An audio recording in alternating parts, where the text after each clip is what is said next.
Hello, and welcome back to the Diving In podcast. We are in Rec Philly. That's right. Yep, we made it out of my mama's basement for at least one episode. But yeah, beautiful new rec facility in Marcus Street in downtown Philly. Beautiful place. I'm here with my co-host Mario. What's good, y'all? How y'all doing? And we got another guest for you today. We got Nick Toons, the one and only Mr. Miller here today. What's going on? Yeah, say what's up. Happy to be here. Appreciate y'all having me. Yeah, we're excited, and we got a shitload to talk about. A lot to uncover here today. So stay tuned, and I hope you enjoy. Let's dive in.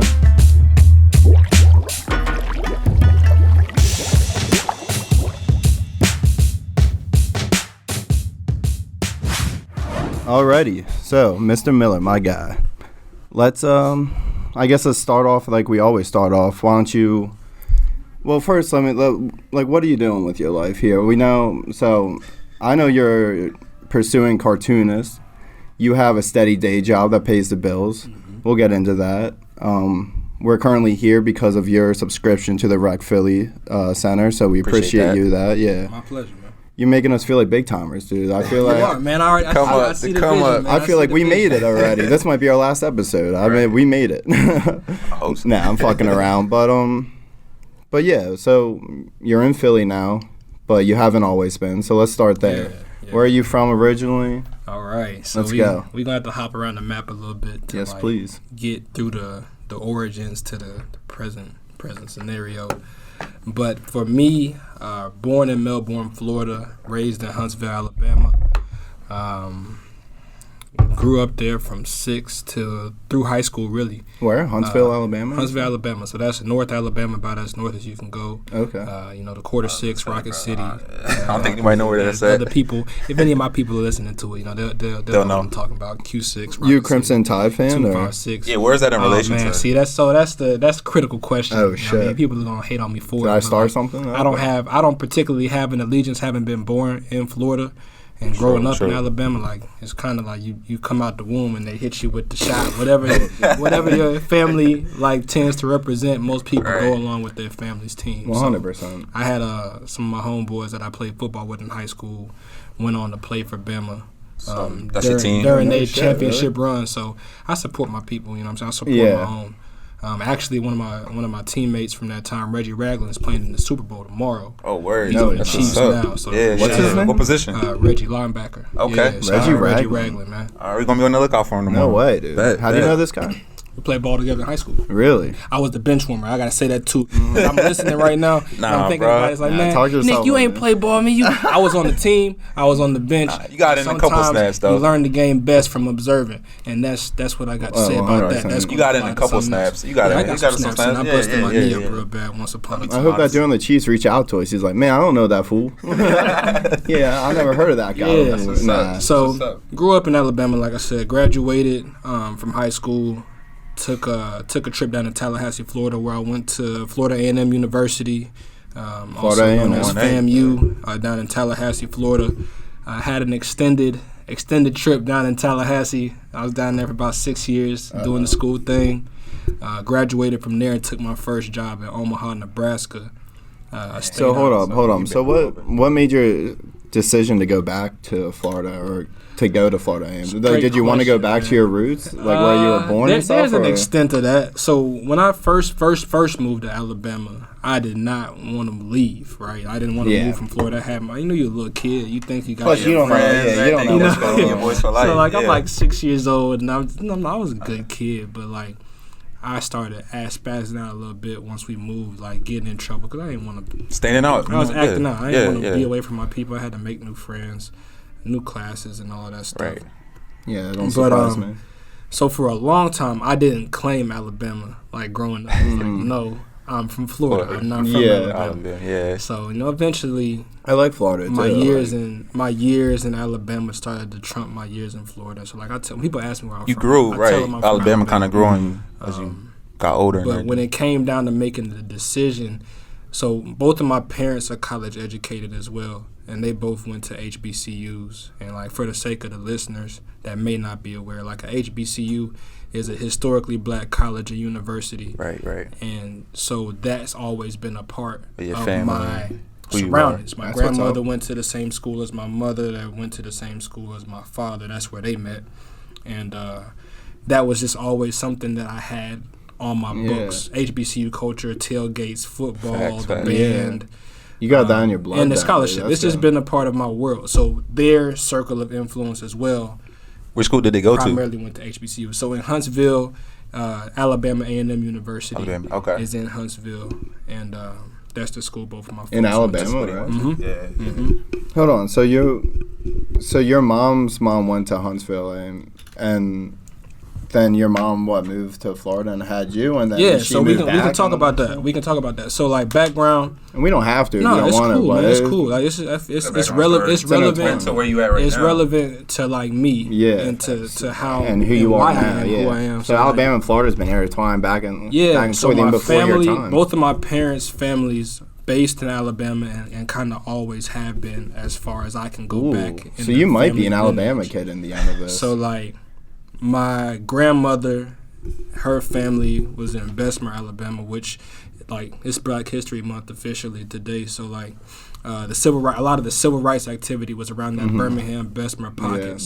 Bessemer is essentially Birmingham for anybody that is unfamiliar. Sure, there's deep history in there too. So my grandmother went to Alabama A&M as well. Huntsville is about an hour and a half north of Birmingham. Right before you cross over the state line into Tennessee. Right. So she went there, ended up being a teacher from pretty much graduation through retirement. So that's a big part of education's been like a major push. Who's this, your grandmother? For my family. Was she in your life as you were growing up? Yeah, especially when you moved back to Alabama. That's my last living grandparent. Is this grandmother. I bet she's still teaching you shit to this always, day. Man. Always. Make sure you call her every once in a while. I really need to. I really do. Yeah. So my mother ended up going up to the same school. My dad's from a little bit further south, and he's still in Alabama. Okay. He's southeast, more rural. Bro, you from Alabama, bro. Like, you from Alabama. My mother, like Bessemer being outside of Birmingham is like more urban. My dad's from like a more rural area. Okay.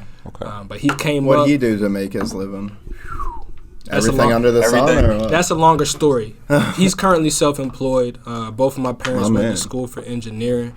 So that's like we'll eventually you got talk a very about well-educated family. We'll talk about my entrepreneurial aspirations and whatnot. So your mom didn't want to follow that education ladder. She kind of took those lessons and learned instead of wanting to teach others. It's part of it is like about building a life, building a career. You know what I mean? And this is something that I won't say just pigeonhole it to the black community, but like go to school for something that you can make a living off of is something that a lot of parents who have gone to school would probably push on their child. Like especially in that generation, right? Like especially in the baby boomer generation. It's not gonna be like go study, Asiatic sciences. Go study like agriculture. That's fair too. So that's how that happened. My parents met in college. My dad graduated before my mother.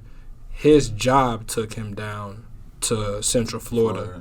Some engineering gig, I assume. Yeah, and then so they eventually ended up getting engaged, like either before her graduation or right after her graduation. So pretty much when she graduated, she came down there as well. Okay. And the interesting part of the story, she had the engineering degree, but then she came down there without like a gig. Ended up being a receptionist at the same place my dad worked. Eventually a conversation with one of the big wigs in there turned into, like, tell me about yourself, conversation like we're having right now. The man finds out she has an engineering degree, so it's like, what the hell you doing as the receptionist? Right. I was just asking that question myself. And fast forward, man, that's my mother got her gig. So in my early life, both of my parents worked at the same company. A company called Harris Aerospace Missile Defense kind of company. Harris, you said? Okay. So you got the whole story, bro. That's what's up. But it's because I talk to them about this stuff, man. As somebody who's trying to, I've walked in their footsteps, and after a certain point, the path's going to diverge because I don't do what they do for a living. Yeah. But if I can understand, how the hurdles and steps that had to get taken to get there, then I can try to, govern my success a little bit as well. And this is sick. Now we got like you're a really intellectual man, yo. We got the really Mr. Miller origin story right there we go. here. Yeah. So what? So again, so let's get back. So going back to Florida High, getting down to Florida, how you got there? Making my college decision.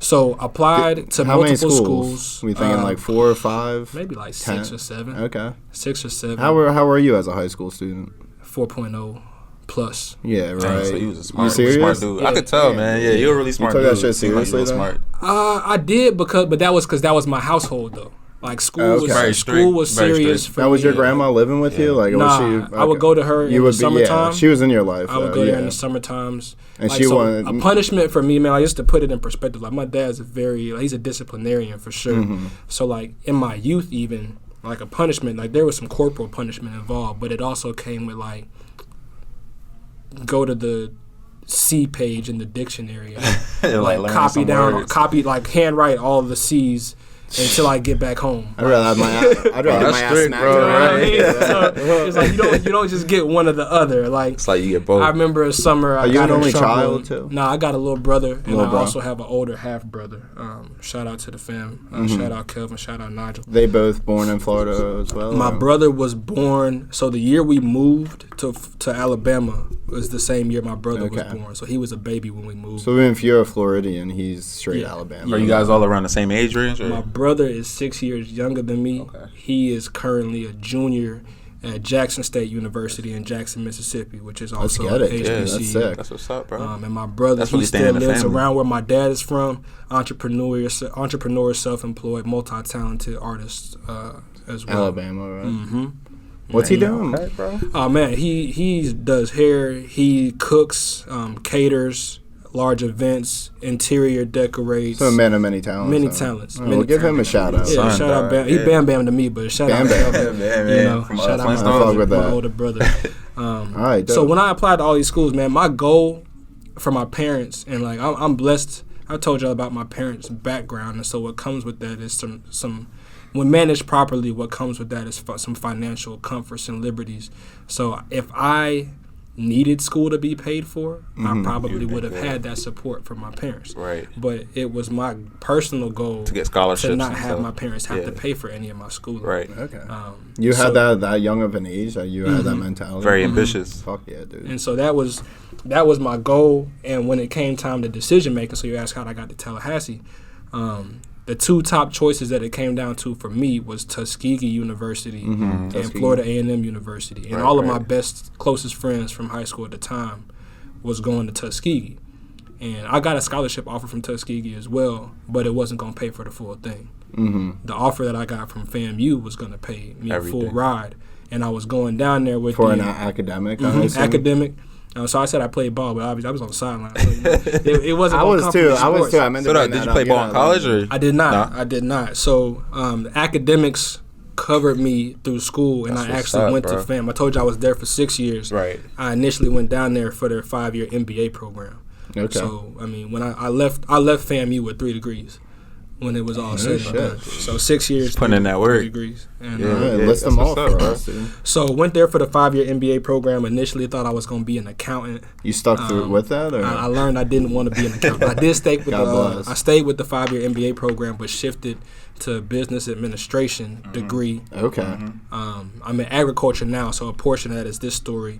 To graduate from the 5-year MBA program, you're required to complete 3 internships.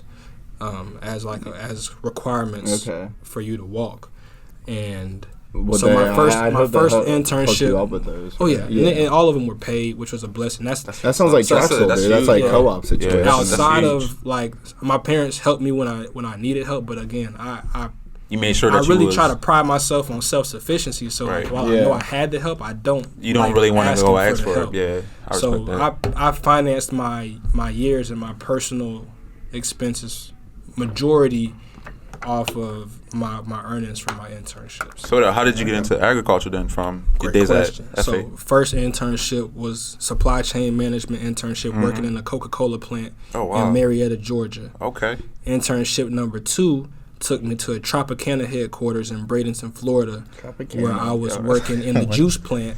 And like Naked Juice, if y'all heard like the smoothies, Naked Juice. Bro, I love so Naked Juice was like kind of a new thing outside of the West Coast where it first started. Yeah. Right. And so they were producing that at the headquarters plant, and a lot of my work was in that section of the plant. Okay.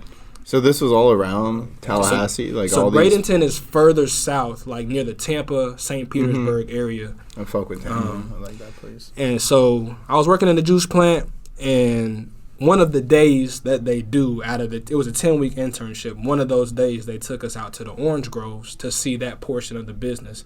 Like, where are we supplying this? Because like Tropicana, Florida oranges, they promote big, oranges. it's big. So Yeah. they Orange wanted us Bowl. to go see that portion of the supply chain because it was a supply chain internship. Was it? This was for the second one. The naked That's what's juice? I was a junior. I was a junior at the time. So they were putting like That's legitimate what's up, fruit into their products and whatnot. 100%. Okay. I can see how the supply chain ties into the agriculture. So that's And so I really saw good. that, and like the plant lifestyle, very long hours, strenuous environment, metric heavy. Like if you Hot don't hit as the hell. numbers, like hot. So it was cool. It was paying well for The the people internship? who were not the hourly Laborers, manual labor. yeah. And the people that I was working with that They were were all the in the labor were fields. pushing me like, you better finish school. Like, you don't want no parts of this. Like, It's the grind, bro. It's finish. yeah, You got this. And I appreciate them for that pushing you encouragement. like Yeah, they But really so- reached out to you and made sure you Yeah. got that. That's good. So that day in the Orange Groves, I met like a younger dude who's probably like in where I'm at in my career now is where he would have been at the time. Okay. And And what was he his doing? job, he had a company truck, and his job was to drive from Orange Grove to Orange Grove essentially and maintain relationships with the growers, inspect fruit quality, and make sure that the practices that were being used on the farm Or lined natural, up more or less. with Tropicana's requirements essentially. Right. So like kind of frontline quality assurance. Right. And I was like, dude, What was that? Do you what have to did inspect what every did you orange go out to there? school for? Yeah, like, what? to do this. Like, you drive around every day. You're outside all day. I feel you could say you could do that job, but like to do it actually with So, purpose, it would be like. Was that a good paying job for him? Like, was it? It was. Yeah. Sound it better be. It ain't bad, You right? gotta inspect every orange. And then, like, he was entry level, so I talked to his boss too. Damn. So, like, because for me, before I made like a career step, it always helps. Like, there's a saying, like, if you can see it, you can be it. Believe And it. really, had I never seen that, agriculture wouldn't have really. I grew up in Alabama, Yeah. so I drove by farms all the time, but I Yeah. never considered it as a career opportunity. Right. And That's bizarre because I drive into Pittsburgh. It's all I would say farmland yeah. too. Central PA. I think about like time to time, like what it would be like to live on a farm, and I even imagine myself Yeah. doing that for a year or two, just to I can't. really get that like authentic, yes, like sir. Yeah. you know, you cook, It's a you, it's a you different grow your lifestyle, food, bro, for you- sure. Completely yeah, different. You Yeah. wash your clothes, you cook your food, you do all that stuff. But It's a different world. But even as a business student in my business program, finance, accounting, marketing, consumer packaged goods, like agriculture is almost the one pocket of business that we weren't hitting on. And part of that is because it's Florida A&M, it's agricultural and mechanical is the A&M in there. So there's a whole agriculture school over there that's their thing. But were you it's not on in- opposite sides yeah. of campus, so I never ever had a reason to be over there. Yeah. So, So was business part of the mechanical side of the school? mechanical or was it- more so for engineering. Engineering. So when Yeah. the school was founded, it was heavy military ROTC, Okay. agricultural education, and engineering education. Yeah. So Makes sense. anyhow, I asked the guy, I said, "Man, what did you go to school for to like have this gig?" And he said, "Ag business." So I came back from school after that Probably summer. never heard that term before. Yeah. Like, I never heard of it. I came back to school from that summer, and I went to the advisor. And said, What like, year? what we is it talking going to about, take? Like junior year. This is sophomore? going into what would have been, if I was in a 4-year program, what would have been my senior year. Okay. And I said, like, what is it going to take for me to double major in agribusiness? And a whole bunch of people told me, like, man, they're not going to let you double major. A bunch of people tried to curveball me from, like, pursuing it. And You a people different will- beast, bro. You a different beast. Like Yeah, that straight there up. wasn't Like, a lot People of will always people tell doing you that. that. yeah, bro. But Like, anyhow, I was like, they let me do it. I had some interchangeable credits on the business side that would cover some of the credits on the agriculture Cultural side. side. Had to take a few extra science courses. Agribusiness is largely, like the program, at least at FAM, is like largely applied economics. So when you think about food, like supply and demand is a huge part of that. That's a straightforward way So, to yo, learn that stuff too. how many credits were you taking a semester? probably had to at least been taking like 21. 18. 18. It's a weird question to ask. Yeah. Nah, I'm just Don't interested in remember knowing that because, shit. like I said, No, like that's a fair a lot question. of people are different beasts. Like for me, I know for a fact I was not trying to take anything more than 15. I was trying to take the bare minimum, graduate, and I'm out. Man, I'll tell you like this, bro. I finished, and I leaned more heavily on being blessed intellectually than being a very good student. I'm not gonna act like I'm in the books. I did my work. But to this day, man, I'm still fighting procrastination. Yeah, to this day, people who know me will try to the people who know me know. I like to sleep. You know, ain't nothing wrong with that, bro. Narcolepsy is a trait in my family to a certain degree, and so I had the finesse, and I do have a certain degree of finesse. Yeah, that's why I was gonna ask. Like, so you were smart growing up, obviously. Yeah, so you understood like how to get by. While other kids would bury their nose in the books for hours, you kind of understood like what specifically you had to. And I might still bury my nose in the books, but whereas it would have made more sense to bury my nose in the books an hour a day for 5 days. I mess around and was doing something else for the 4 days, and now it's the day before, and I'm doing 5 hours in a day, and I'm just not gonna sleep today. We gonna go straight to the test, no sleep, and I don't advise that, man, because I have several memories of falling asleep in the test, writing, your pencil drag off the table. You passed the class. You know, I maintained a good GPA, graduated. And although you did maintain that GPA. I would say you're more street smart than book smart, just because like it takes understanding to know like how to pass certain classes and things like that. I put it like this, man. I had a good time in school. I had fun. I had my fun. I had my fun. I got my work done. But that's the culture, though. I mean, I think for anybody going to college, you got to be able to finesse it a little bit. You know, you can't. And a lot of people, if you lean too hard to one side or the other, it significantly impacts your experience. Right, no doubt. I can see that. So, yeah, man. Ag business about halfway through. Yeah, so what's it going to take for you to get that dual major? Yeah, so it pretty much added another year worth of classes. Just one? Just 1 year, two semesters worth of classes. In addition, now what happened though, when it came time, I was coming out of my business undergrad curriculum and rolling them to the MBA program for the 5 year at the same time that I was moving into starting up this undergrad program in a completely different school of thought. And that was probably the roughest year for me. Yeah, you think you'd begin that senioritis and you'd be cruising on into... It's two different levels of demands on you intellectually and your time. So I was coming into my business, my MBA courses with an undergraduate mindset and an undergraduate work quality.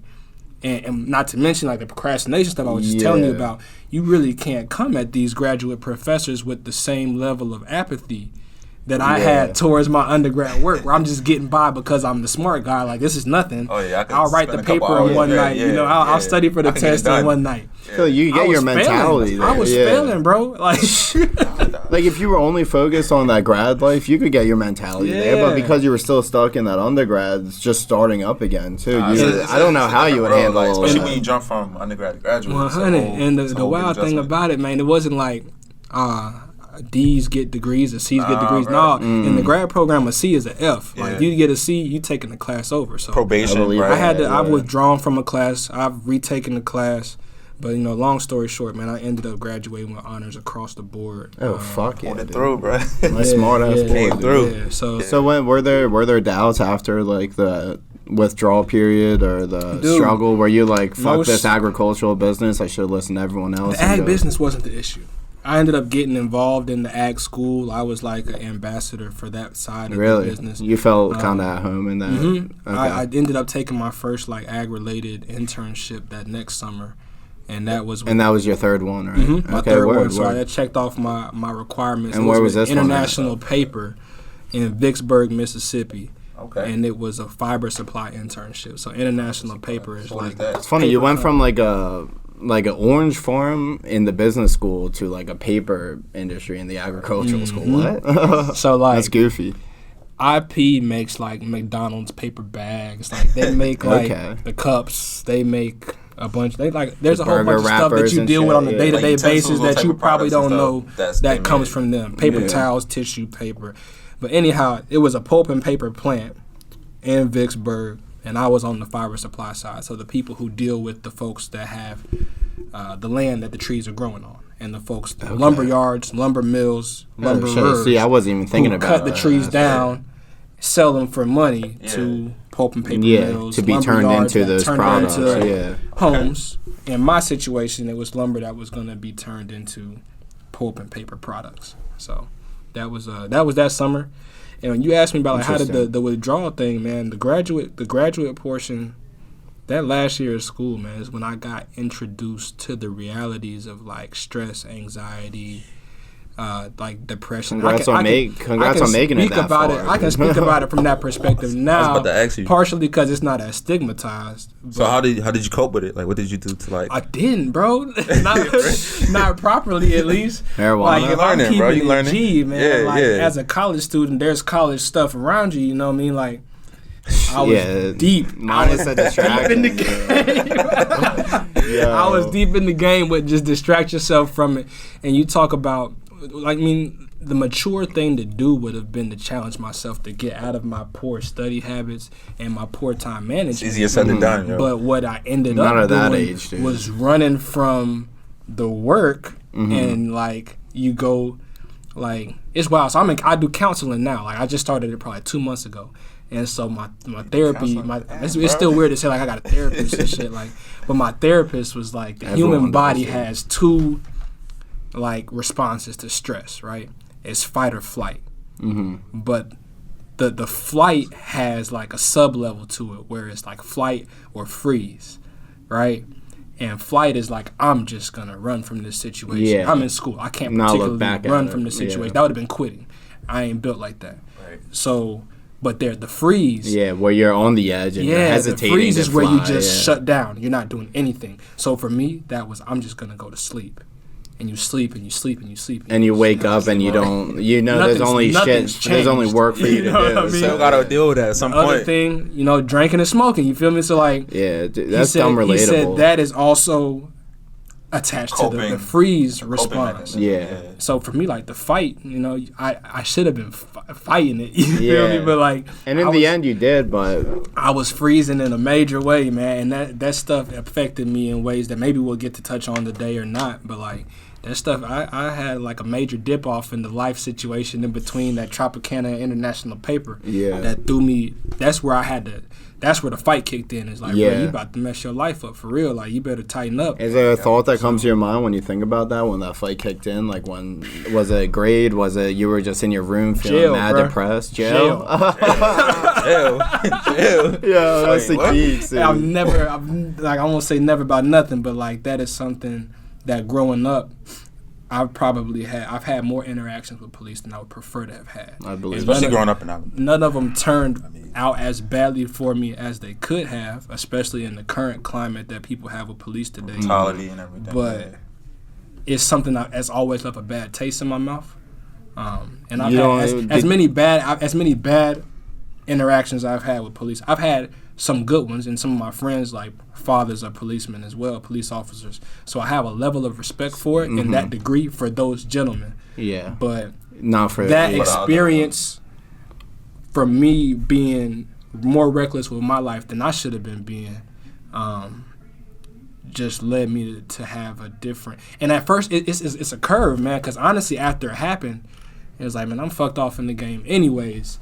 Overdrive. And I went into overdrive on like a lot of destructive behavior. You feel me? And it wasn't even that way. Like to the right person to talk, especially being out here in Philly. Like I know some folks with some real stories, and even being at FAMU, I know some folks with some real stories. So like to me, and don't downplay your shit. My therapist will tell me like, man, you don't downplay your situation, right? But to me, that's Rudy Poot situation. That's a Rudy Poot situation. You feel me? Like you put yourself in that situation. You weren't born into it. You didn't have like no other choice. Like you did that. But for me, it's like my response to it was do more, go harder. You know what I mean? And that was affecting my relationship at the time. It was affecting my grades at the time, and definitely my productivity. But I kind of hit it, and then I hit it to a point where the situation is like, this is really, really real. You know what I mean? Like, Now, in any of these instances, did you feel like did you deserve getting put? What put me there? What put me there at the moment? I feel like it was unnecessary to a degree.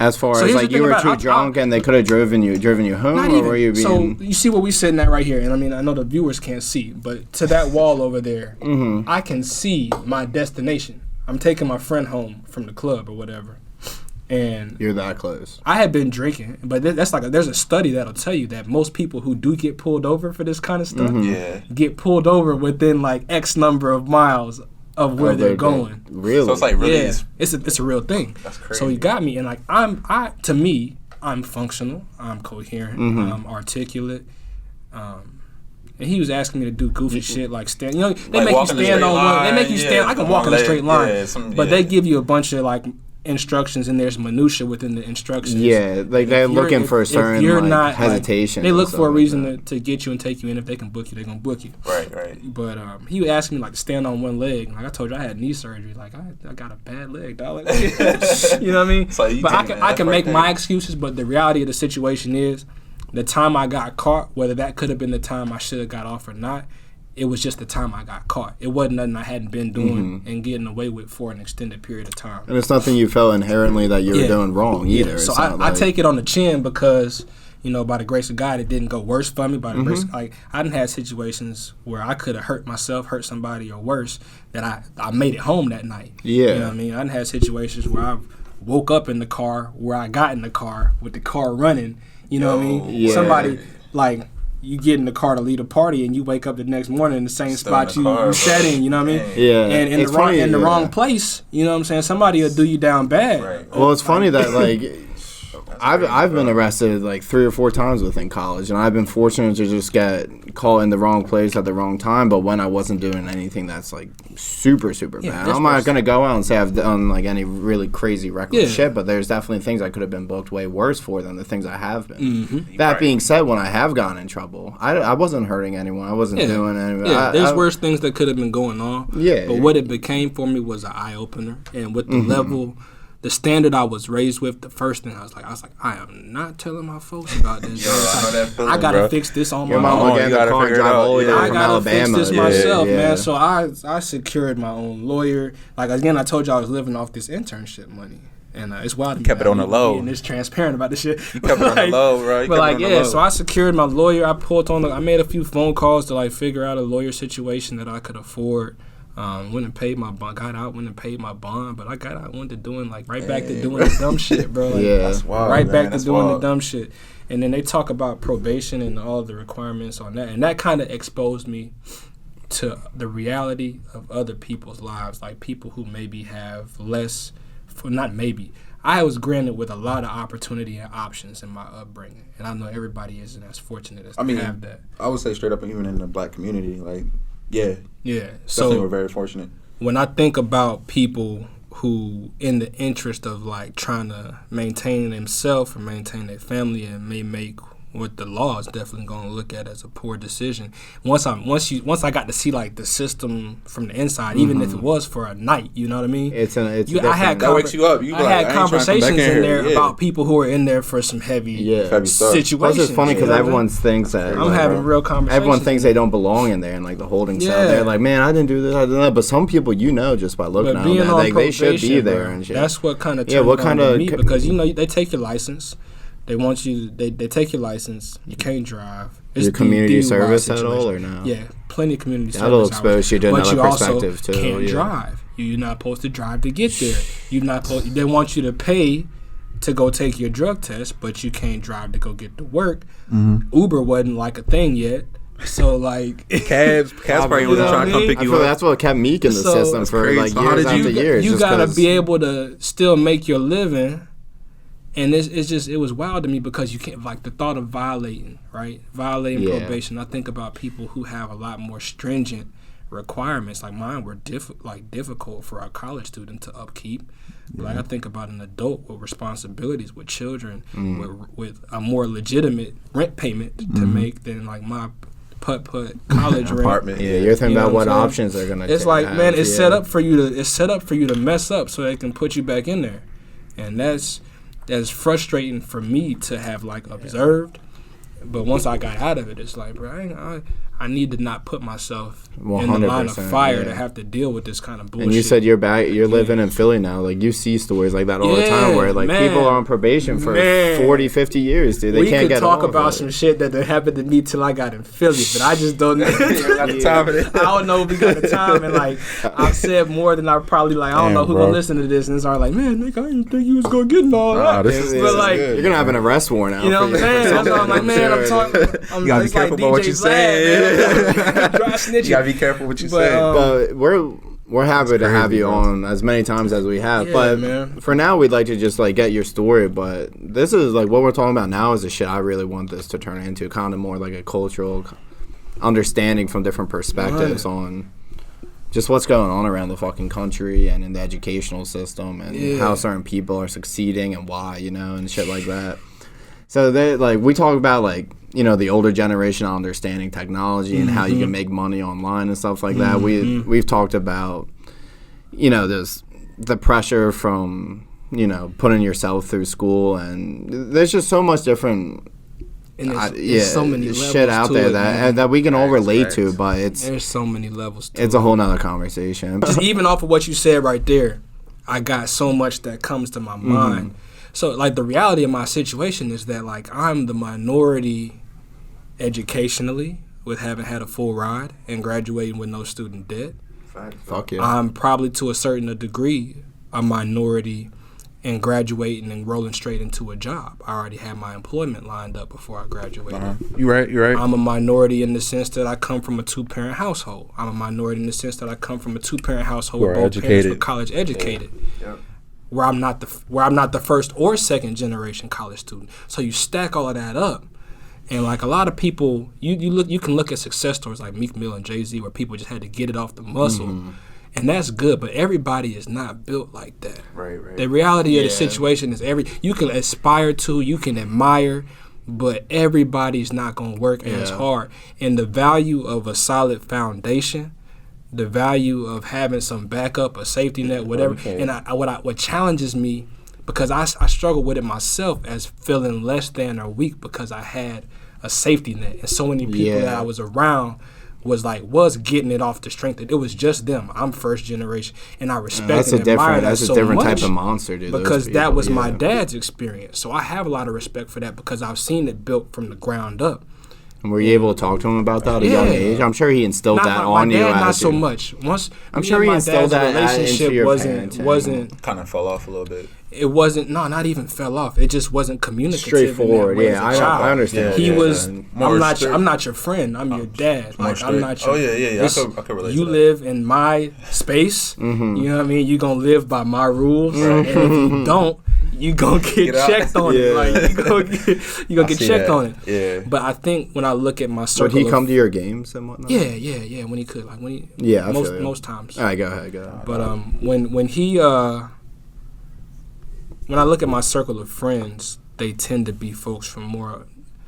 I have my friends who I grew up around that have my background, and then I have the friends that I less fortunate latched onto in school that tend to remind me of the people that I look up to, like my dad, in terms of their background, their character, and their work ethic. Yeah, putting the weight on their shoulders and hustling. So like they get to learn from my life and my family structure.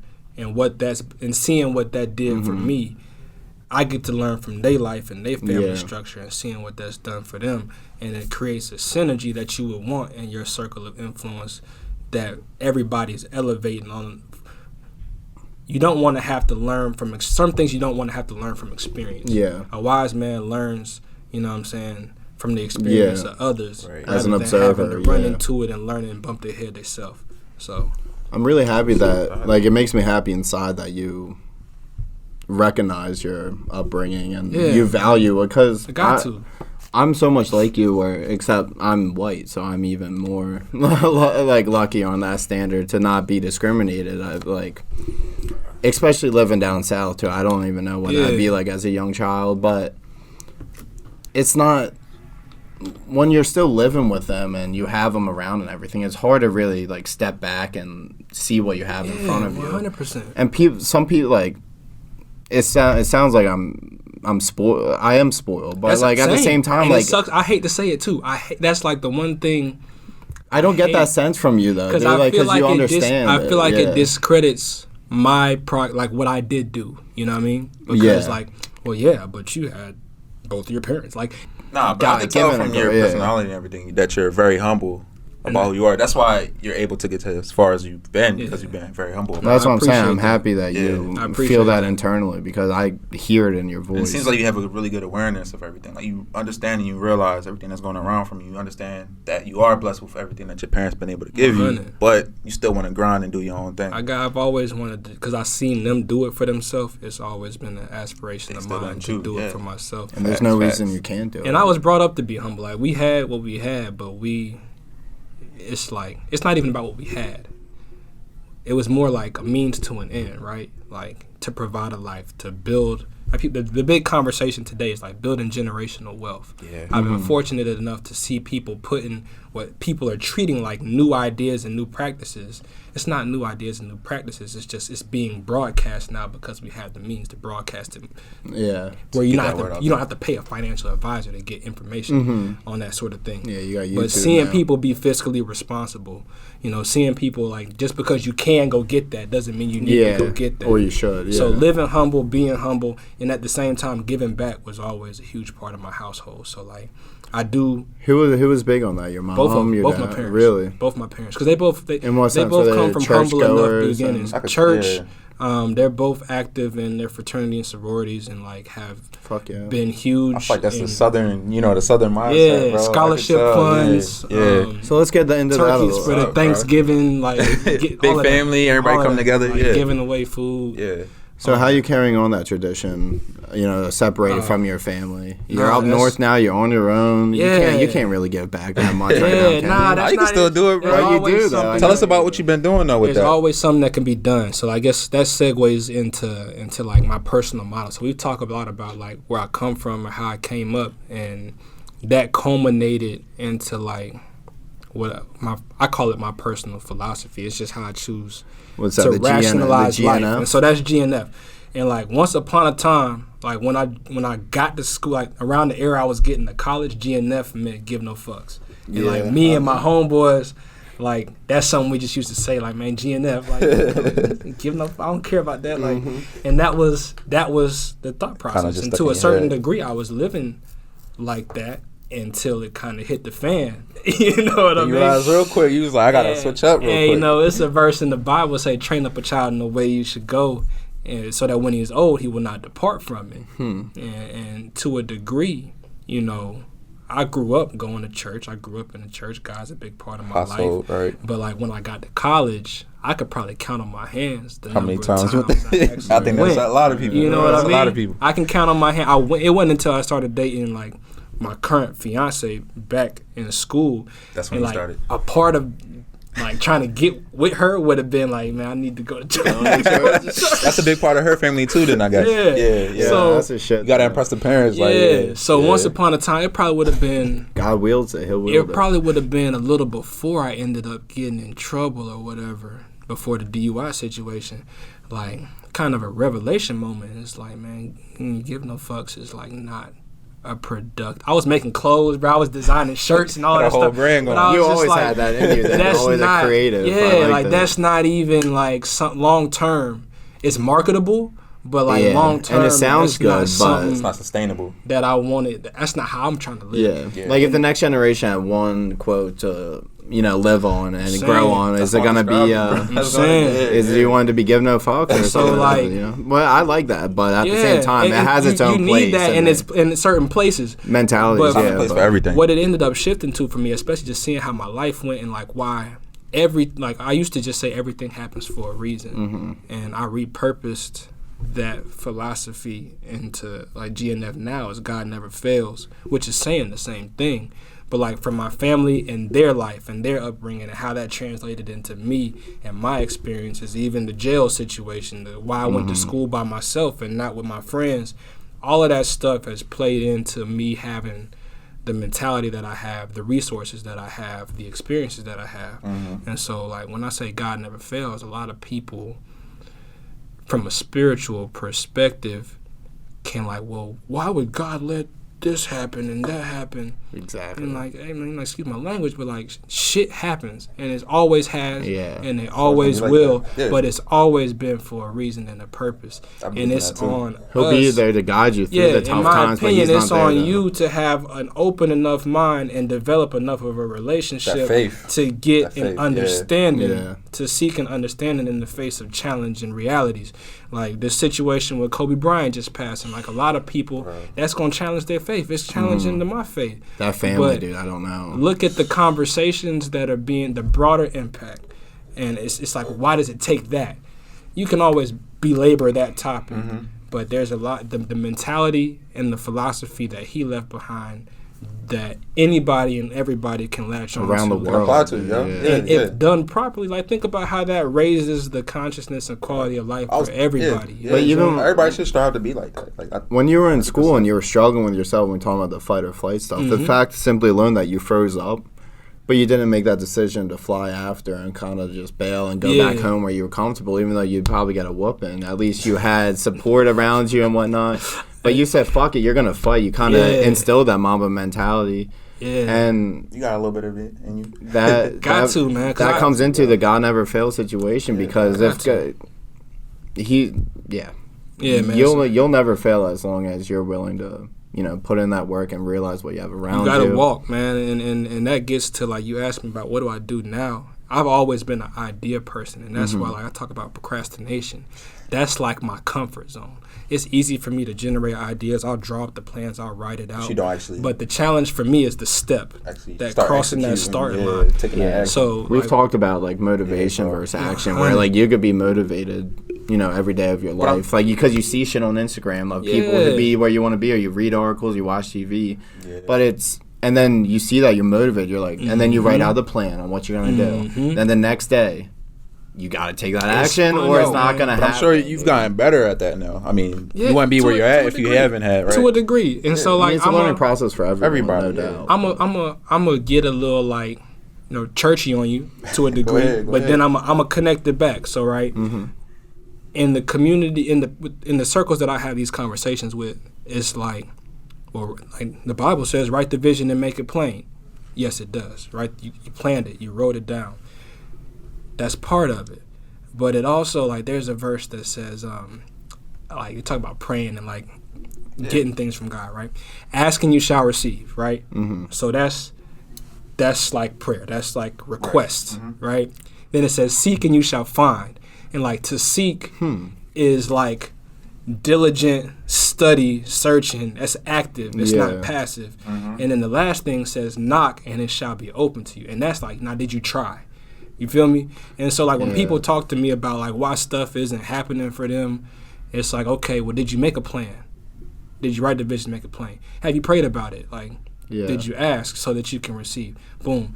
Okay. Did you go out looking for it? Did you seek? Have you sought to learn more about what it is that you're asking for? Because more often than not, they don't know what they want to learn. What's the point of getting something that you're not even prepared to manage? Because one point might lead to another point that they didn't even know about. And then the last thing is knock. Like, have you taken any action at all have you actually tried to towards like doing this thing that you saying you want to fall from the sky and hit you in the head? You know what I mean?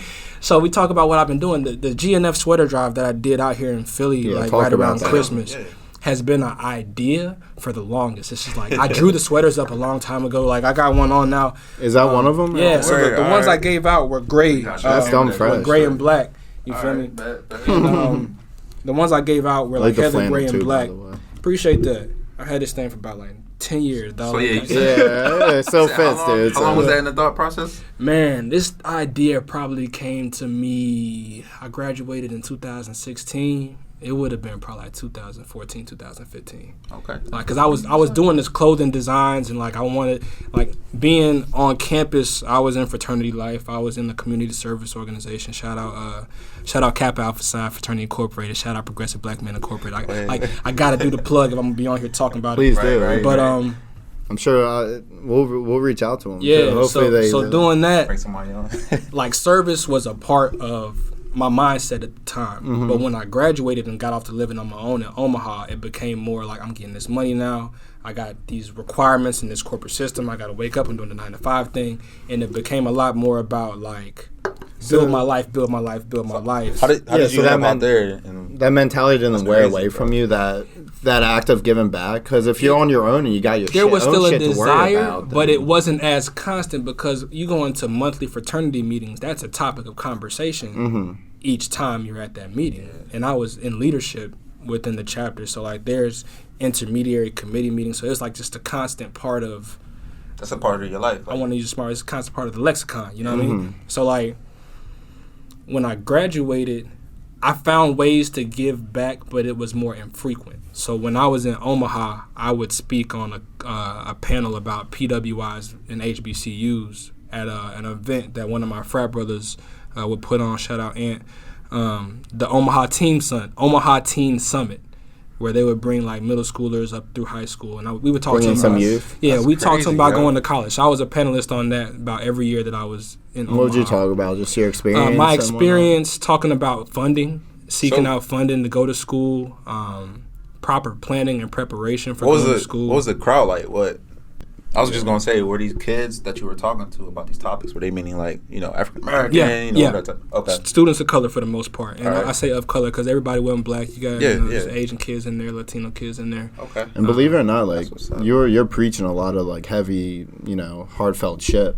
And our goal or our aspiration, this is like, think about all the kids that you might be reaching now. Like you've stood up and you've spoken to people like face to face, like you just mentioned, and we're hoping like this could potentially reach like thousands and millions someday, and that's that'd be a blessing. there are kids going through shit in college. Life. We're getting in legal trouble. Yeah. There's kids thinking about like breaking away from their family a little bit and being more independent. Like there's so many lessons within each of our guests that we want to instill within people out there who are second guessing themselves and don't know if there are people like themselves out there, which there are. That's dope. I mean, I'm learning a lot from you right now. And I appreciate, because it's very easy for me in particular. You have the clear vision. In the back of my mind, I've seen a version of success, just having grown up around it. I've seen a work ethic that, in my opinion, probably exceeds what I'm willing to do. Like my dad and my mother, their level, what it took for them to go from where they came from to where they're at now is like almost kind of unfathomable for me. And even though I grew up in it, that's wild. It's a difference in growing up there, but you don't see the work. As a child growing up in a household, you don't see what it takes to manifest that. You hear to stories, that. but you don't see the day in and day out. You don't You just reap. it, though, You just at reap that the point. benefits of it. Right. And so when I look at like the quality of life that I had, and now being a grown man responsible for recreating a version of that, it's unfathomable because I don't know what it took. To this day, I don't know how much that house that I lived in cost. I don't know how much my parents make or have made or what they started out making, and I don't really care to ask them because you'll never know how bad it was. Like, I'm like, I'm never gonna make it. That's what I'm saying. You'll never know how bad it was for your parents, but you'll know how good it is too. Because but I think, to your point though, I think you just gotta set your own path, bro. And that's what it's been, man.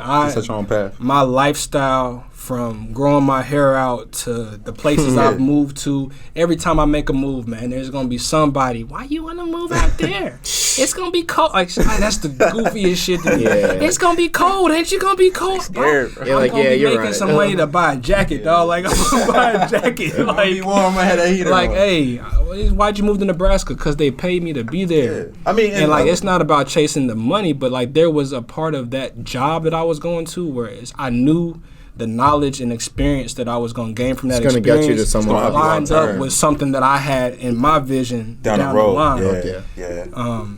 But I said a lot of words, man. But Nah. Anyhow, GNF, God Never Fails. What we did a couple days before Christmas, we partnered with a local charity, Chosen 300 Ministries. And this is like talking about the conclusion, and there's so much more that can be said about the process of getting there. But I know you held a service. Yeah, so the Chosen 300 on Sundays they have a church service for the homeless at their facility. Where are they located at? Oh, the one we went to was in West Philly. We went to Chosen 300 in West Philly. I don't have his. I've been had his I was card. gonna say I was there for a second, but I don't know how that got but there. shout out to Chosen 300 and everybody that's associated with the work that they do, and giving people a space to come. So and they worship. do. So they bring in homeless. Yep, bringing the homeless, and They do that every week. Or? Yeah, every week. So after church, there was there was church service. After church, we fed the homeless. And do they feed them every week? Yeah. Too? Okay. Yeah, and every day, really, they feed the homeless regularly. So they'll go out. And they feed the homeless regularly, and the homeless can come in. Like there's set meal times that the people in that community are aware of, and this is a haven of sorts for them to come and get resources. I saw that within some of the community service I had to do in college. I decided to get some hours done by, it was a center like that where not really homeless people, but people who couldn't provide food for themselves or their families would come in, and we would provide bags. Everyone got the same stuff in their bags, but it would be a box of rice, a box of pasta, yes, sir. marinara sauce, a bunch of the essential stuff. And we even had dog food if they had dogs and stuff. So I got to see what these people were like, and they need help, and people have the means to help them. And I saw that, and it's just hard because it's hard to look at because they're in such unfortunate situations, and it is challenging. They're mean. It's some of them are mean because of it. Some of them you can just tell by looking at them. But we talk about life experience, man, and one of the things I like to say is I say man, but a person is the sum of their experiences. Yeah. When I talk about God never fails, man, a big part of that for me is also not casting, or at least being conscious about attempting to not cast judgment on other people, because I don't know what they've been through. Yeah. I got little quirks and ticks about me, and to somebody else, I've had the life. But there's still unpleasant experiences that I've had that have shaped and shifted me. So I'm if little, I'll call it petty now, if little petty stuff might have made me aggressive or standoffish or antisocial. This person doesn't have a home, doesn't have the means to provide for themselves. They going through some things that I can't fathom. You can't really relate. I can't relate. Yeah. And I can't say how I would respond or react if we had to trade places. Right. And it's hard to get out of your own head when you just have your own shit to deal with, a 9 to 5, something you're pursuing. And even going to the gym, that's what I'm saying. It's too easy. Especially where I live. I live in a neighborhood that takes me 5 minutes to drive out alone. Nice houses. And it's just I can't get out of my own head, and it's just funny that it took me to get blacked out drunk and get in a fight with a cop to get in the situation to realize how misfortunate these people are, and to realize that although they may smell, they may look gross, and they're mean, that they're people, they're humans inside, and I will never in a million years know what they went through, only because I can assume they couldn't have been as fortunate as I was in my life from the get-go. Yeah, man. Because of the situation they're in now. And it's fucked up that it took me that long to realize. It's kind of bringing me to a sidebar. How are we doing on time? I kind of want to we straight. The thing I'll say, because what really shifted me to even being in the mindset to do the sweater drive and to want to interact with the homeless community at all. When we were in Omaha gets very cold. Now, mind you, I'm from the South, so I'm sensitive. I am. I joke about people oh, you're going to be cold out there. But that doesn't mean I liked it, right? So, Omaha cold is negative 17 degrees. I know what you mean, though, bro. I got family in Florida, and I know what you mean. That made me sensitive to the situation, because I would walk to work. That first year I lived downtown, I would walk to work, and you walk past people who are homeless, and they out there, with the shaking and cup. And I'm dog, where are you sleeping at? It's negative whatever degrees out here. Yeah. And it kind of planted a seed in my head. And my fiance, my girlfriend at the time, she had I don't want to say took in this homeless dude, but there was just this guy that she used to pass all the time, and she got to a point where she was taking it upon herself to give him rides to the shelter, or give him rides to church, and making them food and stuff, and just seeing her give in that nature. And we come from a very different background. To me, that's unfathomable. And for me as the man in the relationship, I'm man, you don't know this dude. Right, what is he doing? Yeah, you never know what's going to happen. You put yourself in close quarters. Yeah. But I had to kind of check myself on my faith. You feel me? What does it mean if I claim to be a follower of Christ or what have you? I really need to, like, if you're going to talk about it, be about it. You know what I'm saying? And that was the best, There's a lot of at talk, the time, depiction of that for me. Like, no judgment about the man, no pretense. And that could have been, you know, catastrophic. That could have been catastrophic. Yeah. But by the grace of God, like I say, God never fails. That situation was a blessing for her, a blessing for that man, and it blessed me to get to a place where I couldn't even go do a sweater drive. You can see it and you can understand it. I had a roommate in college who, he was leaving the gym and he saw, in Pittsburgh there's a very decent homeless population. They all live under the bridges and tents and whatnot. Right near our university, Yeah, Duquesne. And one of my buddies, like my roommate, was leaving the gym and I needed him to come back for something. I forget it. I don't know what it was, but he was taking longer than I expected. And he finally came back. Max Apple, by the way. Shout out Max. Another Max. But dude, he saw this lady like they'll come up to your cars and shit, or they'll come up to you if you're walking back to campus or something. This lady like came up to him like with a whole sob story and this and that about how she needed diapers for her kids and she didn't have the money or the means to get them. Mm-hmm. And this dude, which I was like pissed at him for doing because this is sketchy ass, but he let her into he picked her up in the car, like invited her into his car, drove her, paid for the diapers she needed. And then drove her to where she needed to go, and then came back to our house. And this kid was always super nice, but I never thought he had that in it. Like when he told me that, I was like, dude, I was pissed at him because I was going to say, God forbid anything were to happen. Yeah. And I mean, how would I a lot of know people about would be it? kind of skeptical about that because it's like you don't know this person. But looking back at it now, it's a good thing. God sent it to that lady if it was a true situation. It's understandable to agree, like healthy skepticism. Use some common sense, of course, but. And I like it's challenging to me because it's like if you don't do it, who is? Yeah. You know what I'm saying? How many people walk past that person and Kendrick Lamar got a song like "How Much a Dollar Costs," and you really got to think about the concept and the realities of that conversation. How many people walk past that individual like they're not a person? You know what I'm saying? And so that was with the sweater drive, giving somebody it's not like they get a lot of secondhand clothes. That's part of what Chosen 300 does. They get clothes donated, people donate they clothes give them back out. Yeah. But to have something that is exclusively theirs, nobody else's one. This is yours. You know what I'm saying? And not to mention that on there, GNF is on there. You know what I mean? And the message in the midst of their circumstances to hopefully carry a message of like encouragement and strength and faith.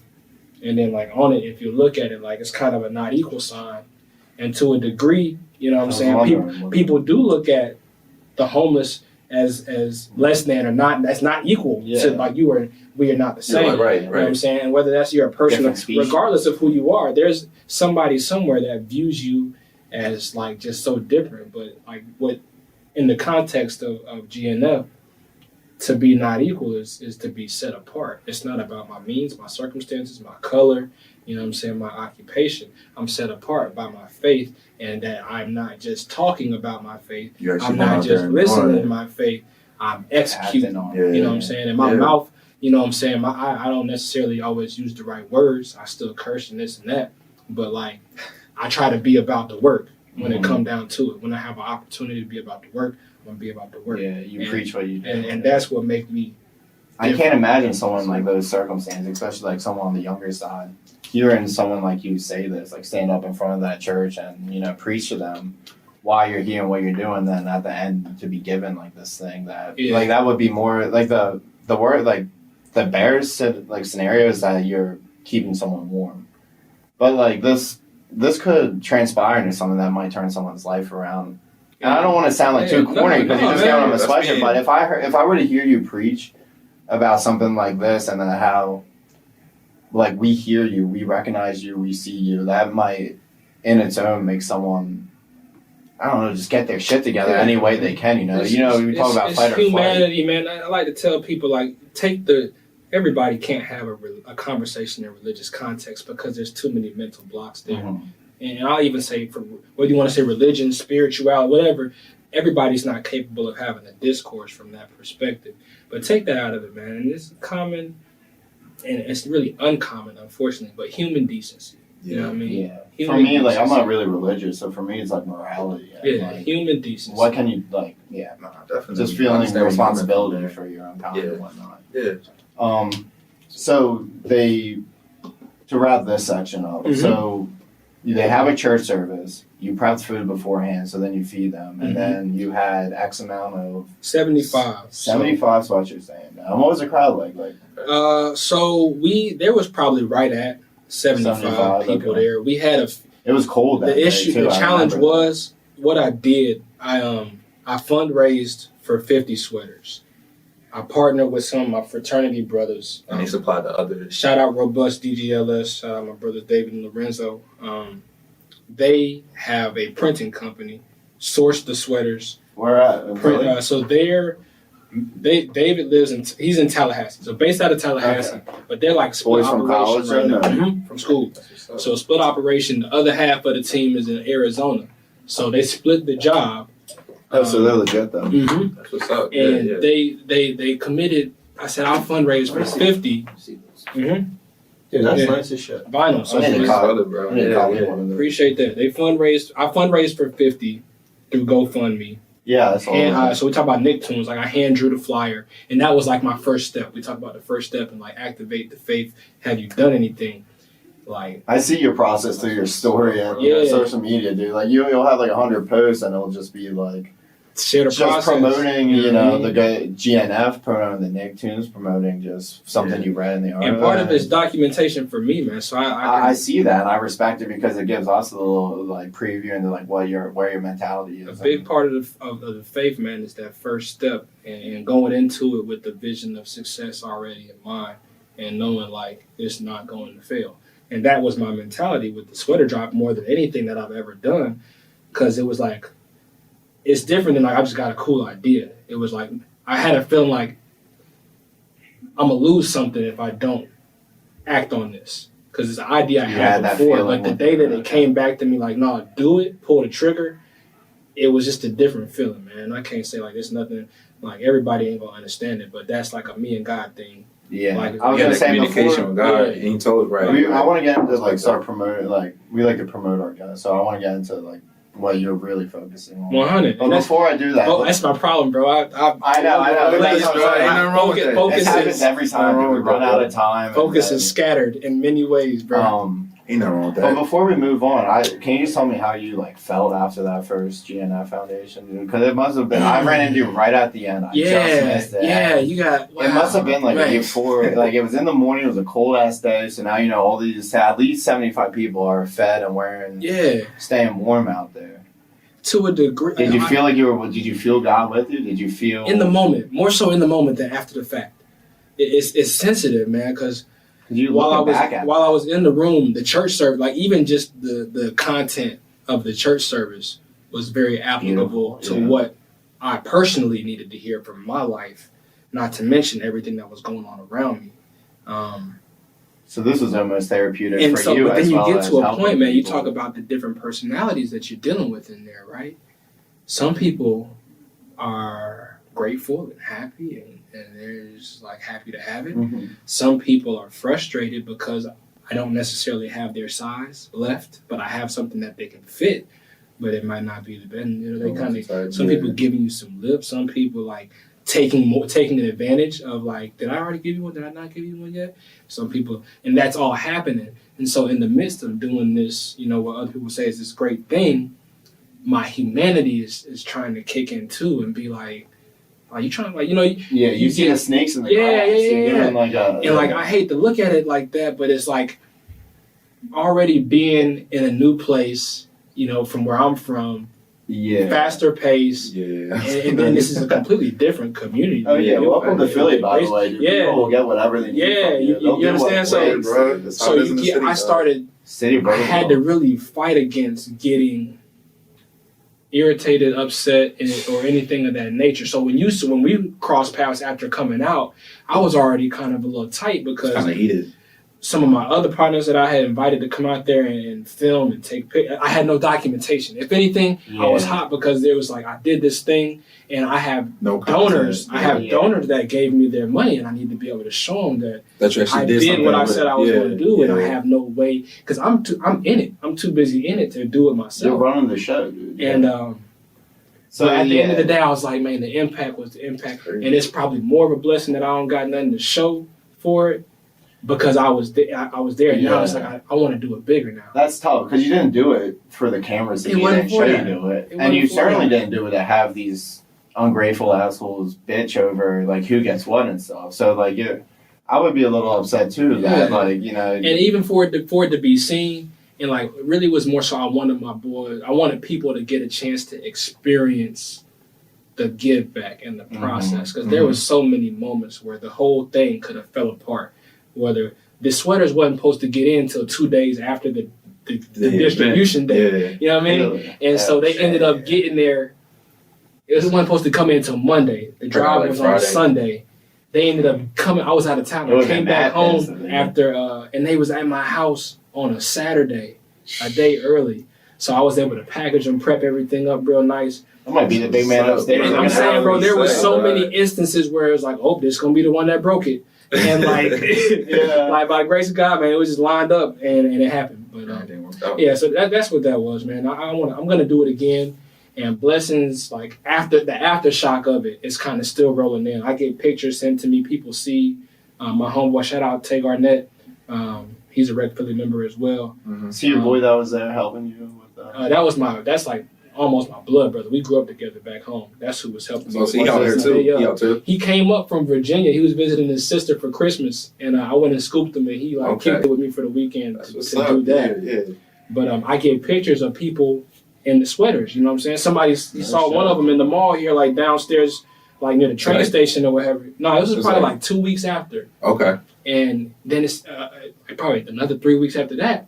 Sent me a message like, bro, I seen somebody else in a GNF sweater, bro. Like, you did that, bro. Like, right. Did that. That's what's up. So that's why I was curious about how you felt afterwards. That part right there, seeing, like, I didn't get to capture it in the moment, but seeing the impact after that. And also, I feel responsible because I, told you I was going to come and I showed up as you were leaving. Because you got to understand. I have my camera. That's part of, like, I could dwell on that. I could be mad about that. Yeah. But that would be counterintuitive to, like, my philosophy. That's what I'm saying. And in the future, I do want you to If it didn't shake like that, it's because it wasn't supposed to shake like that. Yeah. You know what I'm saying? In the future, I want you to call me out if you are pissed. But at the same time, it was maybe a blessing in disguise because you didn't have any reason to do what you did other than the goodness of your heart at that point, because you didn't have anything else but providing value to these people. And then, like, even just to have this platform now for us to be having this conversation, I know we had talked about it ahead of time, but ain't no telling how, like, you might have, something could have went left if you would have showed up there. Like, we might not be having this conversation right now. So, yo, kind of quickly, though, I know we're running out of time. I just wanted to ask you, though, where do you see this, where do you envision GNF going? Like, I'm guessing the sky's the limit, right? Man, it is. It is. All right. What I'll say, and this is just to put things into context, I'm driving to Charlotte to go see my fiance, like, the day that this whole, like, revelation situation happened. Congrats again, buddy. Appreciate that. And I had a moment where, like, I'm thinking, there's more I'll talk about when we cut the bikes off. But, like, I'm thinking about it, and so the idea hits me, like, I gotta do the job. I'm gonna do the sweater drive. I'm finally gonna do it. And I'm driving, that's like an 8-hour ride. I'm driving through the middle of the night, but I start calling people, right? I'm calling my boys to tell them, like, hey, this is the mission. Like, this is what we're gonna do. And, you do that. One of my boys picked up, and my cousin, I called my cousin, who's my business partner in another one of my endeavors. Mm-hmm. And I was just like, I'm hyped, like I'm on 10, and it's like it's probably like 2 in the morning. He's like, what the hell are you on, dog? Like, are you okay? He's like, I'm going to sleep. And he be working crazy hours, but I'm talking to him. He stayed up and listened to me talk about it. And like over the course of that week, I was calling my boys, and I'm like thinking up here. I'm like, bro, I'm gonna raise $1 million. I'm gonna raise. And I meant it. I meant every word of it because I'm like, whatever I do, can't lose. It's not gonna lose. I feel that in my spirit. It's not gonna lose. And if you know you're doing it for a good cause, like you'll have the peace to it. So I'm like, first call, I'm like $1 million, and like the second call, one of my like more like analytical homies like, man, like, mom, we tamp it down to like this. I was like, fine, bro, 100K, we can do it. We got 1 month, we can do it. We just gotta beat the street. We gotta make these phone calls. And then it ended up, I was like, 10K. All right, 10K. I can do 10K. And then, break it down, bro. Break it down. So, like, after conversation, I talked to my mom, you know what I'm saying? Love my mom. And, like, we got it down to like something that I could manage. I didn't necessarily have no workforce. It was just me making the calls. It was me sending the text messages, me doing the GoFundMe. Set the fundraising goal of $1,000. Yeah, I'm sure you had support, but again, it was you making that. So I'm gonna put this on record so that I follow through. Where I see in the future, I've already had like a couple legal conversations around becoming a registered 501c3. That would be the responsible thing to do, is establish a legal holding to do this. That opens me up to more donor situations. More opportunities. Gives me a means to do things, expand and everything, in a more legit way. You know what I mean? And So I received a call from an acquaintance of mine that currently manages a hedge fund who's interested in working with me. Shout out to Troy, much appreciated. God bless you. So there's just the blessings are gonna keep rolling in. It's about me to do the work to be able to receive, like what I was saying before. I can want that $1 million worth of funds, but do I have the setup and infrastructure to distribute and make the impact once I get it? God forbid you fell into that mill, dude. I doubt you would know even the right distributor. So putting myself in position to do that, and that's with all of the stuff I got going on. Yo, I know we've like danced around it through the conversation, but like GNF is like the philanthropic arm of what I want to do with my world right now. Right. Artistically, Nicktoons started like, so we talk about what brought me out here. My job, I got a cool computer that I always wanted. I got a Surface Pro for my work computer. So like, I used to take art breaks at my old job, and that turned into making like 150 random characters. But now I was drawing those on gum wrappers at my desk. Now I got this like computer that I can draw straight onto. So I start making, like, I take art breaks and I ended up making some characters there, and people, like, to my surprise, like, really was rocking with them. So I was just saying, you made our logo, bro. That had me just keep going. Man. So our first expense at the WM podcast was Nicktoons. Yeah, Nicktoons shooting out. Just what was it? We were just really like shooting the shit and asking like what kind of shit you do with this for a custom logo of me and Mario for the WM podcast. We was trying to get it for the low too. I was nervous as hell because like your art is so creative and so funny, and the colors are so beautiful, but it's all like. It's like goofy characters. I was afraid. I had to tell him, I told him, I was like, bro, like, this is the first iteration. Like, he knows what he's doing, bro. He gave me that feedback, man. I gave you the process. I was like, I gave it to him. I was like, bro, like, he know what he's doing. Yo. I didn't freak out like that, but I was like, is that what I look like? Bro, I'm not going to lie to you. That's why I make my own characters. I create my own stuff because, like, as an artist, I genuinely am extremely uncomfortable with doing portraits because I'm not. That's why I can like make a true to life, like of a person. You see somebody right there and you draw. Because like my lady gets on me all the time about this. Like I might make a doodle of her or something. It don't look like me. You know what I'm saying? I hope you overcome that though. The final product was fucking unbelievable. I appreciate. I want that on a big. Like I said, I understood the process. Like that's the first iteration. You don't get the feedback and you make improvements as you go along. Like But it's within my style, and trying to get people comfortable with like, yes, I'll do a logo for you, but understand that it's gonna be within the confines of my artistic style. Fact. Yeah, and that's in the end it worked out perfectly because it has your first client, second client, but I my first client like in the Philly area, so I appreciate the opportunity. But it has like your dope ass creative, outlook in it, like, but it's like us on it. So I didn't know how you were gonna be able to do it, but it came out fucking perfect. The challenges that I've gotten for the commissions that I've done, and I haven't done many, but it always stretches me outside of my like pocket, my comfort zone, and that forces me to develop as an artist. So I appreciate that. Yeah. So I was just thinking about this as we were just talking. So I feel like GNF is almost like your mission, almost your purpose, more or less in life, if not just 100%. Your religious outlook. 100%. Your creative pursuits comes from Nicktoons, which is would you consider a company or? It's probably more like a freelance side gig type thing. It's side gig now. So we talk about vision, right? We talk about vision. I'll say this because I know I'm gonna go back and listen to it, and one day, like down the line, when all this has come to pass, I'll be like, I said it. Don't act like I ain't said what's gonna happen. It was February 1st, 2020, bro. Yeah, with the Diving In podcast with Mario and Max.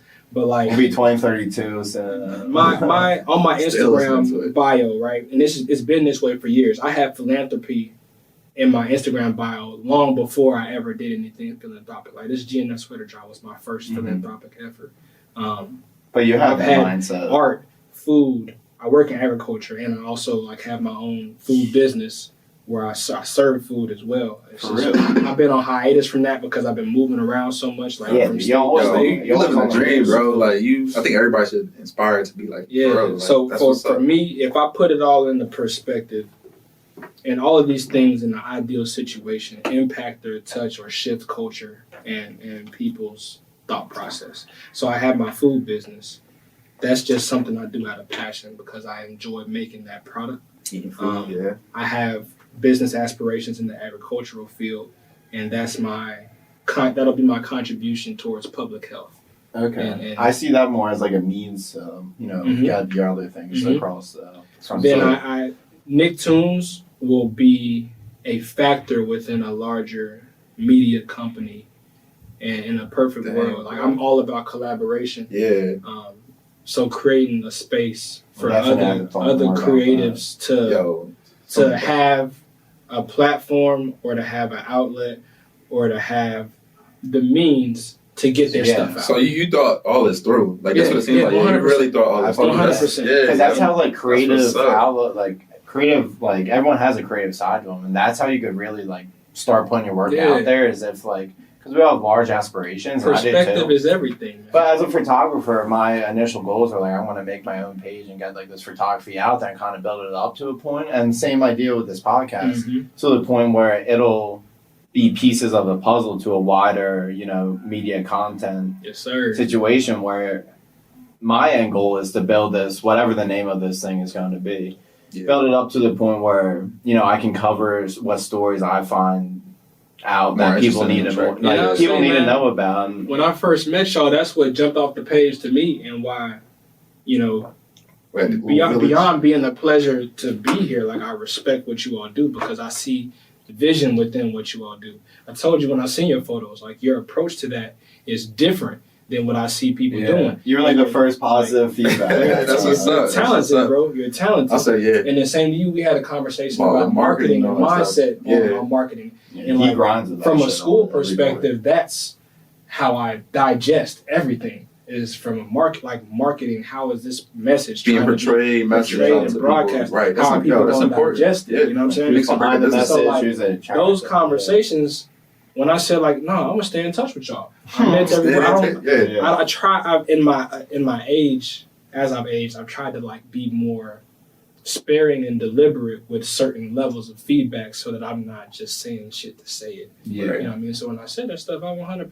Because there's too much of that shit. I 100%. Everybody saying something and not following through with it. And so all of those things will funnel into GNF because that's kind of going to be the guiding philosophies and principles to a degree behind what I do. Like, do I plan to be like, there's only been one Jesus, you feel me? So like, I can't be Jesus. I can try to be like him. Right, I can try to be like, that's like my inspiration. You know what I'm saying? If I had to say like, Kobe, MJ, you know what I'm saying? Basketball players look up to him. You know what I'm saying? I'm trying to have significant impact with the time I got while I'm here. Right. And I think everybody, but you're should go for that, man. Doing it with a level of integrity, doing it with a level of moral character. Yeah. That is becoming increasingly hard to come by. And as we grow together throughout the years, people are going to start picking up and recognize what you're doing, whether it's through your own pursuits or through our podcast or whatever other means. People are going to grow up with us and see us as role models in the community that they can reach out to and they can do what they want to do. Yeah, and I mean, I think that's the point too. Like, I think everybody should aspire to be the greatest person that he can be. Like, why not? Why can't you? And beyond, and last, and I don't know, I might not be the last thing I say, but I feel like it's critical to say. Like, I went back, every now and then, you write stuff down, right? Tell them write the vision, make it plain. That's good. But every now and then, like, going back and reading some of the old stuff I wrote, and what I said was going to happen, and what I said I wanted to do, how I perceived my purpose, and reading it down the line. One of my first assignments when I went to college was like, it asked me to write about like, why are you here? Like, why are you here? Not here at school. Like, why are you here? It's one of those like freshman seminar trials, something like that. Why are you here? That's crazy. And like how I describe, you had to make a mission statement, right? And like my mission statement was to have a positive impact on as many people as possible. Everybody around you, yeah. Period. And I try to walk that on the day to day. So like, yeah, I'm gonna say some nice shit about your work because it's nice, bro. Like, and if I don't have anything nice to say, I'm not gonna say nothing at all. You know what I'm saying? It's a nice thing you do sometimes. And so like, I try to be a positive, optimistic person. And like I told about the depression thing, like I still deal with like, it ain't always sunshine and roses all the time, but it's important for when I interact with others. Yeah. If I don't want to throw my cloud over your. I think about that all the time. Like, if I can be a positive impact on people, man, that's a gift to me. A lot of times that helps pull me out of my stuff when I am not doing the best, and that's something I can say. Like when I die, that's something I can stand. You could be proud of, right? It's sitting across from you right now. Like I hear it in your voice, I see it in your eyes. Like you're genuine, you're real. Like you're real about what you see in your vision, what you're working on. You're just a good ass influence for people out there. Like people are gonna look up to you. Where do we look? I'll say I'm already looking up to you. Hey, that's the thing. It's just like the same fucking age, pretty much. That's challenging, bro. Because like everybody I ever looked up to, like that was a peer. They didn't let me down, but like they let themselves down to a degree. Like you know what I mean? And so like it's challenging to me to be like the person people look up to, you know? Because like I got a little brother and all his friends, like I was like the babysitter, you feel me? Yeah. So like, there's a lot of people that probably do look up to me, and like in many ways I do what I do and try to carry myself how I do the right way, because I know folks is watching. Mm-hmm. But boy, like I just remember how it felt for me when I found out like so-and-so did what? Like, no, like, and like, my little young mind like couldn't comprehend like how that could happen. And so like I think about all the stuff I claim and all the stuff I talk about, and that's why it's almost like spooky for me to like be on here even sharing all this, because now I put it out there like that this is who I am and this is what I stand on, and there's gonna come a time where like somebody might call me to the table like, well, you said all this stuff about Jesus, and over here we have records of you. Like, you said you're a star athlete, and that kind of goes like that. I mean, nobody in this world is perfect. Like, we all have temptations, we all have issues. So we were saying like nobody's perfect. There's like that one Jesus character, you know. There's just one. There's just one. If they were to do that Jesus character, like if I were to like have one manifested from what I want, I would want that person to be arrested. I would want them to go through that depression that everyone goes through. I want them to be a real ass person and still come out greater on the other side. And another thing I'll say, man, keep it like people make like faith so unrelatable. They make it so unrelatable. Like put it in context. Jesus was hanging out with thugs and prostitutes. Like, he was hanging out with like some real people that live some real lives. You know what I'm saying? He got homeboys pulling swords on people. You know what I'm saying? Cutting on people and whatnot. So like, you just gotta understand. People say stuff like you are the company you keep, and that's true to a degree if you allow your company to influence you negatively. You know what I'm saying? It's on the other end of that, you can influence your company. So you know, be an influence to people. Like, positive. All right.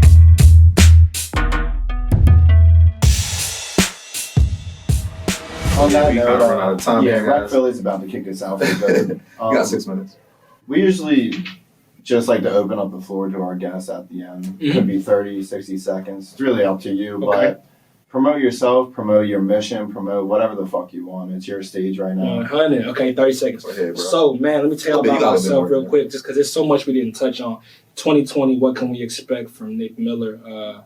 Man, I come out here and wreck it and mess around with these microphones and do this little bit of music thing, you know what I'm saying? I'm working on being more affirmative when I talk about the stuff I do. So I challenge other people. If you make art, you are an artist. Call yourself an artist. Don't just say like, oh, these are my little doodles. These are my drawings. Like, be a little bit more affirmative about what you do.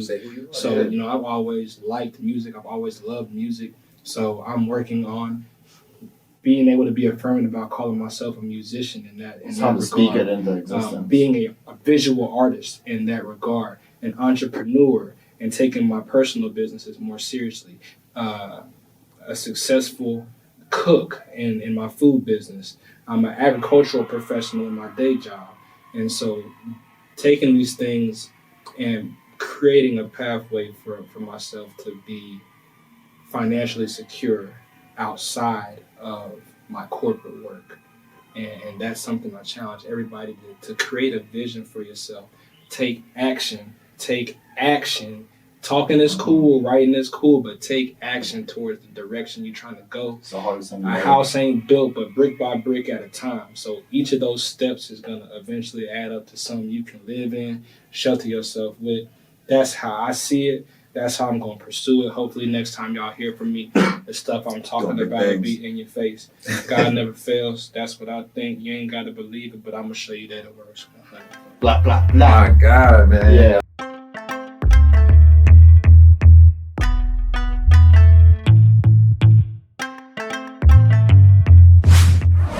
All right, man. Thank you so much. Appreciate this you. was fucking great. Bro, always though. Yeah.